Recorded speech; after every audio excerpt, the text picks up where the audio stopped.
Hello everyone, कैसे हो आप सब? आई होप आप सब बिल्कुल अच्छे होंगे। आज मैं आप सबके लिए द हिंदू का एडिटोरियल लेकर आई हूँ, जिसका बहुत लोगों ने डिमांड किया था।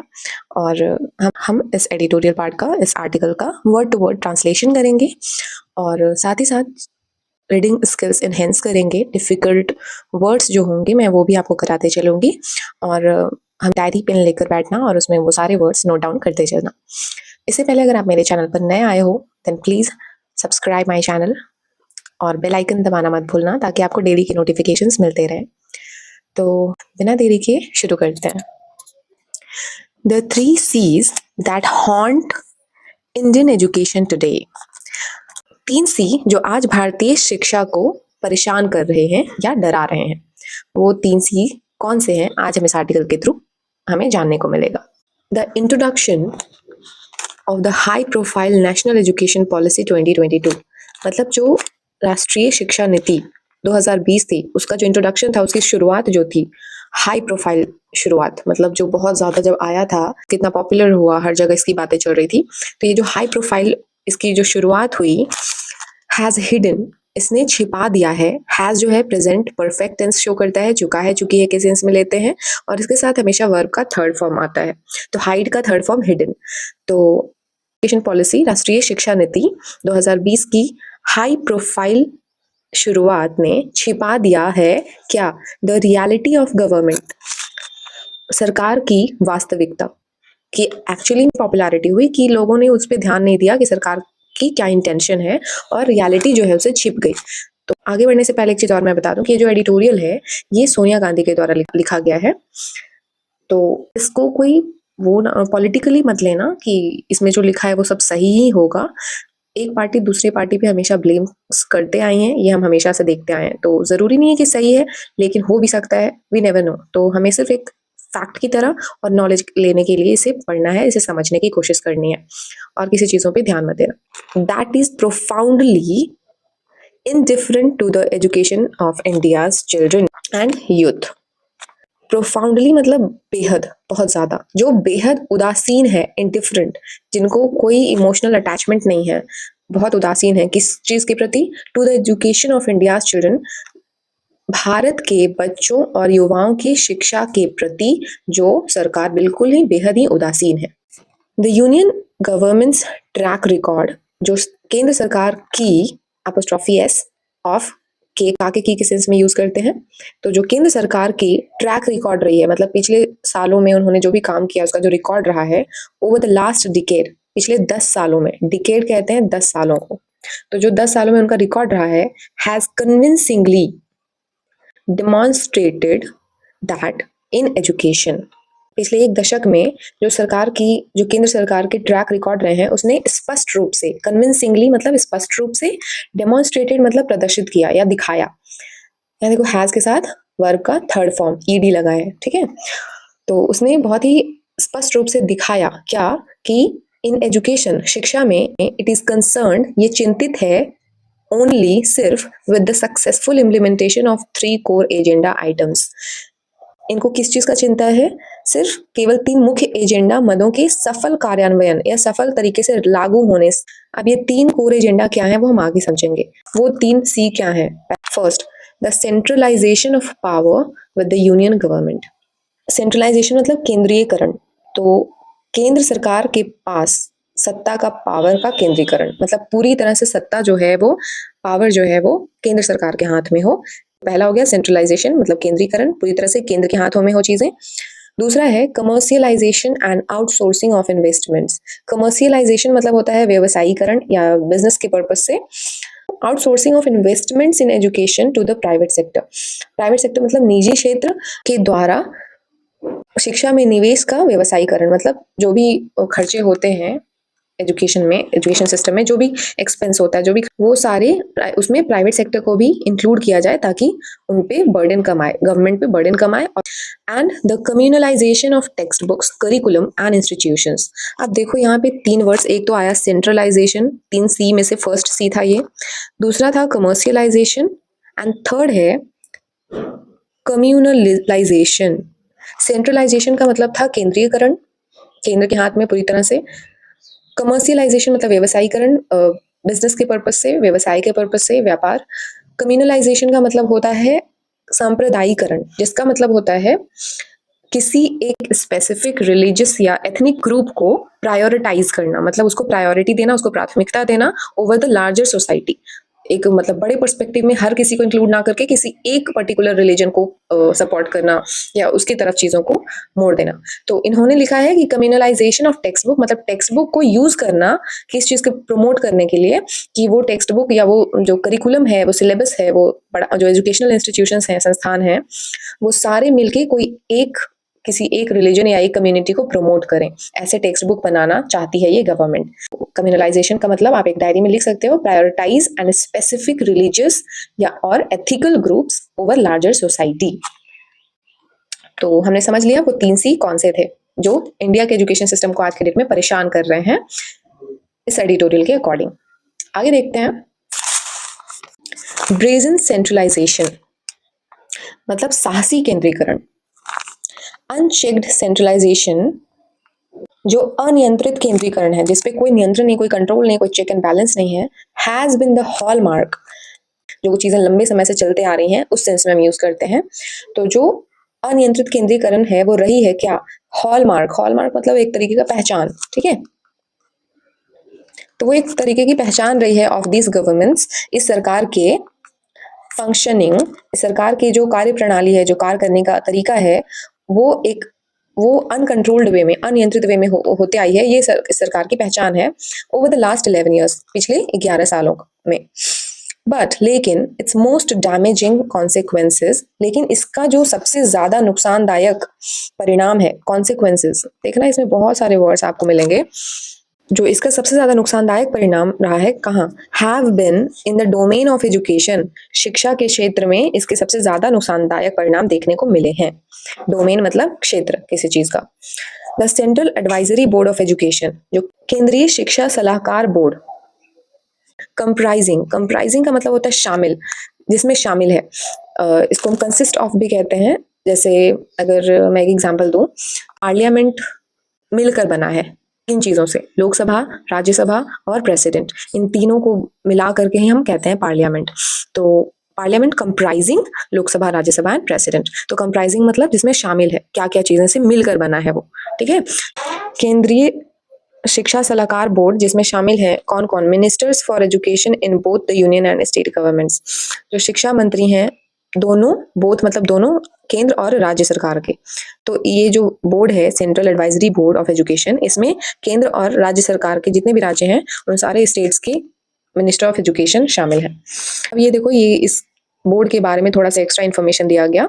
उसके बाद सेंटेंस यहाँ से कंटिन्यू करती है, इस एजुकेशन के बाद यहाँ से कंटिन्यू कर रही है कि this board has not been convened since September 2019। Convened मतलब बैठक हुई, या बैठक जो मीटिंग्स होती है ना, उसके बारे में बात हो रही है कि इस बोर्ड की हैज नॉट बीन कन्वेंड, कोई भी बैठक नहीं बुलाई गई है सिंस सितंबर 2019, 2019 के सितंबर से इस बोर्ड में कोई भी बैठक नहीं बुलाई गई है। इवन वाइल अडॉप्टिंग, अपनाने के बावजूद, एंड इम्प्लीमेंटिंग मतलब अपनाने और लागू करने के बावजूद, क्या? A paradigm shift in education through the NEP 2020। Paradigm shift मतलब होता है बहुत ही बड़ा बदलाव, एक प्रतिमान, एक मिसाल। तो इतना बड़ा जो बदलाव हुआ NEP 2020 के थ्रू के द्वारा, इसके बावजूद, इन चीज़ों को अडॉप्ट करने और लागू करने के बावजूद इसमें मीटिंग्स नहीं बुलाई गई। The union government has not seen fit to consult state governments. ऐसे समझो कि केंद्र सरकार एक बार भी उचित नहीं समझ रही है, क्या? टू कंसल्ट, बात करना, किससे? स्टेट गवर्नमेंट से, राज्य की सरकारों से। किस बारे में? On implementation of these policies. Implement मतलब लागू करना, इन पॉलिसीज को, इन नीतियों को लागू करने के लिए कि राज्य सरकारों से बात करना उचित नहीं समझ रही है। कौन? केंद्र सरकार। एक बार भी उनसे बात करना उचित नहीं समझ रही है केंद्र सरकार। इट इज अ टेस्टमेंट, ये देखो एक और वर्ड मिला हम लोगों को, जिसका मतलब होता है प्रमाण। इट इज अ टेस्टमेंट, ये एक प्रमाण है to the government singular determination, इकलौता दृढ़ संकल्प है जो सरकार का। किस चीज का? Not to heed any voice, किसी की आवाज नहीं सुनने का इकलौता दृढ़ संकल्प है सरकार का कि हम किसी की बात नहीं सुनेंगे, बस अपनी करेंगे, ऐसा ये कह रहे हैं। तो नॉट टू हीड, हीड मतलब सुनना, ये भी एक वर्ड है। अदर देन इट्स ओन, अपनी आवाज के अलावा और किसी की आवाज नहीं सुनना, मतलब अपनी बात सिर्फ सुननी है। इवन ऑन अ सब्जेक्ट एक ऐसे सब्जेक्ट पर भी जो कि स्क्वायरली in the concurrent list of the Indian constitution, जो पूरी तरह से भारतीय संविधान के समवर्ती सूची में शामिल है।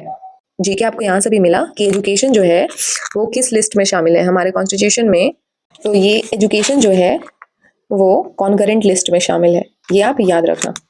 यूनियन लिस्ट, स्टेट लिस्ट और कॉन्करेंट लिस्ट, तीन लिस्ट होते हैं। यूनियन लिस्ट में यूनियन रिलेशंस लॉज बना सकती है और स्टेट लिस्ट में स्टेट को पावर होती है, लेकिन कॉन्करेंट लिस्ट में कोई भी रूल, कोई भी लॉज बना सकता है, इधर इट इज यूनियन गवर्नमेंट और स्टेट गवर्नमेंट। तो एजुकेशन जो है वो कॉन्करेंट लिस्ट का हिस्सा है, का पार्ट है।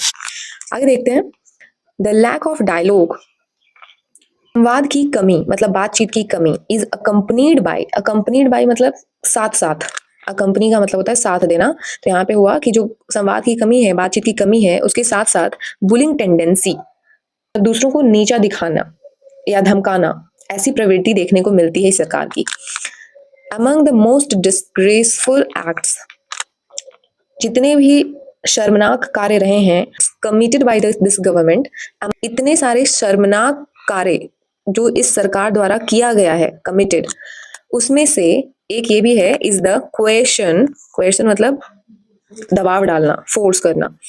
तो उन सारे शर्मनाक कार्यों में से एक कार्य ये भी है कि ये सरकार क्वेस्ट करती है, फोर्स करती है, दबाव डालती है ऑफ स्टेट गवर्नमेंट्स, राज्य सरकारों पर, किस चीज के लिए? To implement the PM Shri को लागू करने के लिए। अब ये पीएम श्री क्या है? PM schools for rising India. ये प्रधानमंत्री मोदी के द्वारा लाया गया एक स्कीम है जिसमें ये भारत के कुछ स्कूल्स को चूज करेंगे, आई थिंक इट्स 14,500, तो उतने स्कूल्स को ये चूज करेंगे और उसको बहुत इंफ्रास्ट्रक्चर और हर तरह से उसको डेवलप करेंगे। उन्होंने क्या लिखा है कि ये सरकार जो है, इस सारे केंद्र सरकार जो है वो सारे राज्य की सरकारों को इम्प्लीमेंट करने का, इस चीज को लागू करने पर दबाव डाल रही है ऑफ मॉडल स्कूल्स, एक मॉडल स्कूल की तरफ, by withholding the grants, जितने भी अनुदान है जो राज्य सरकारों को पैसे दी जाती हैं उसको रोक कर, ड्यू टू देम अंडर समग्र शिक्षा अभियान एज लेवरेज। तो इस सरकार द्वारा किए गए सबसे शर्मनाक कार्यों में से एक है समग्र शिक्षा अभियान के तहत मिलने वाले अनुदान जो हैं उसको रोक कर राज्य सरकारों को मॉडल स्कूल के लिए पीएम श्री योजना को लागू करने के लिए मजबूर कर रही है, दबाव डाल रही है कि आप समग्र शिक्षा अभियान के पैसे आपको तब तक नहीं मिलेंगे जब तक आप इन चीजों को लागू करो, ऐसा इनका कहना है। These funds have been due to states for years.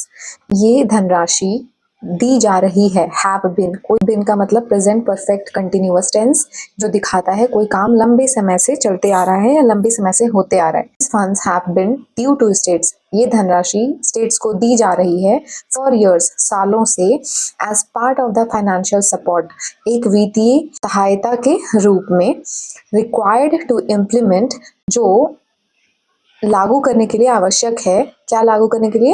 Right of children to free and compulsory education, बच्चों की मुफ्त और अनिवार्य शिक्षा के अधिकार को लागू करने के लिए आवश्यक वित्तीय सहायता के हिस्से के रूप में राज्यों को वर्षों से ये धनराशि दी जा रही है।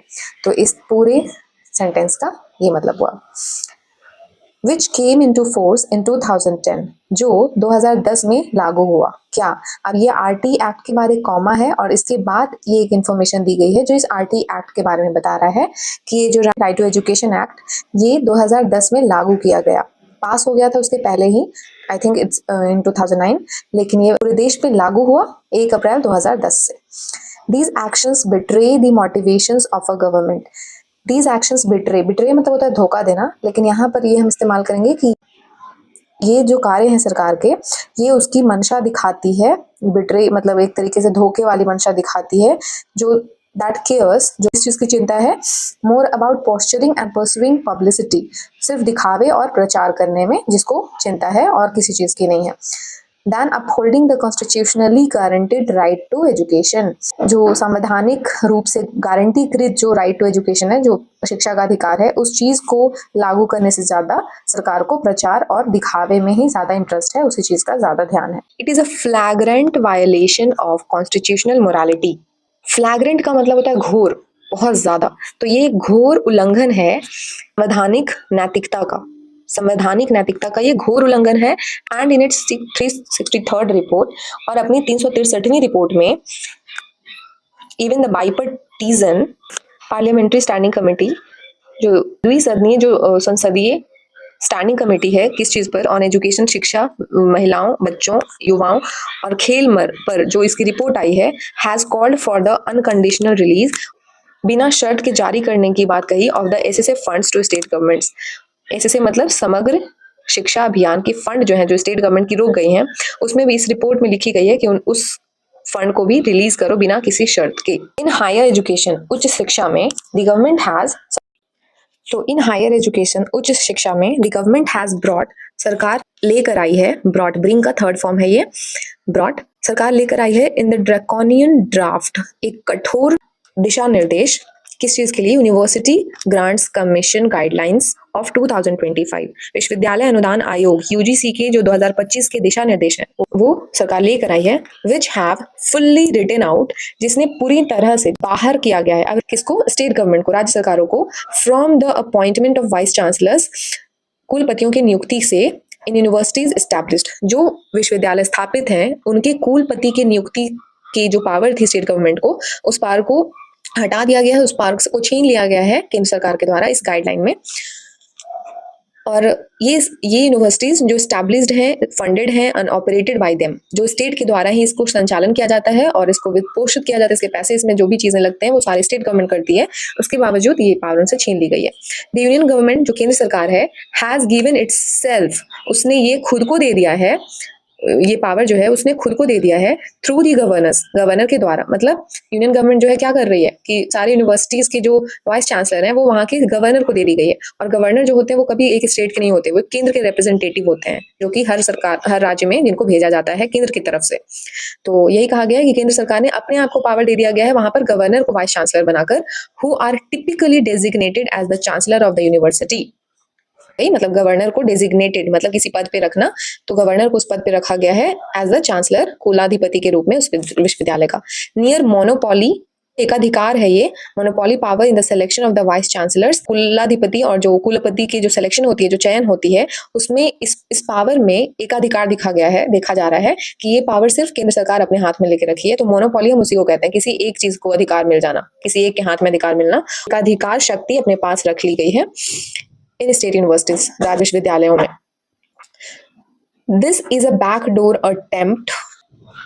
अटेम्प्ट मतलब एक तरीके का गुप्त प्रयास है, किस चीज का, टू कन्वर्ट ए सब्जेक्ट, एक विषय को बदलने का, इन द कॉन्करेंट लिस्ट, समवर्ती सूची में, into the sole preserve of the union government, जो एकमात्र अधिकार को अपने हाथ में लेने का केंद्र सरकार का ये गुप्त प्रयास है कि इस सब्जेक्ट को अपने हाथ में कर लें। ऐसा चूंकि ये कॉन्करेंट लिस्ट में है तो इस पे स्टेट भी लॉज बना सकती है, लेकिन सरकार क्या कर रही है, इसको धीरे धीरे अपने हाथ में इस पावर को गुप्त रूप से लेने की कोशिश कर रही है। एंड रिप्रेजेंट्स, दिखाती है, one of the gravest threats, सारे खतरों का में से सबसे गंभीर खतरा ये दिखाती है, to federalism in today's times, संघवाद के लिए, आज के समय में संघवाद के लिए ये सबसे गंभीर खतरों में से एक है। अब यहाँ देखना एक स्ट्रक्चर है, one of the gravest threat. अब वन ऑफ जो है वो थ्रेट के बारे में आ रहा है कि बहुत सारे जो डर हैं आज के डेट में, जो खतरे हैं, उनमें से एक खतरा ये है। तो वन ऑफ के साथ जब भी कोई नाउन आएगा उसके साथ वो हमेशा प्लूरल होगा, इसीलिए वन ऑफ के साथ थ्रेट्स लिखा हुआ है। तो ये चीज, ये स्ट्रक्चर आप ध्यान देना। तो ये था इस एडिटोरियल का पार्ट 1। पार्ट 2 भी मैं जल्द ही लेकर आऊंगी। तो जो भी आज आपने सीखा है, जो वर्ड मीनिंग सीखे हैं, उसको नोट डाउन कर लेना, और अपने तरफ से भी कोशिश करूंगी कि बाद में मैं इन सारे वर्ड्स को का एक लिस्ट आपको प्रोवाइड कर दूं। तो आज के लिए इतना ही। Keep learning and keep watching. Thank you.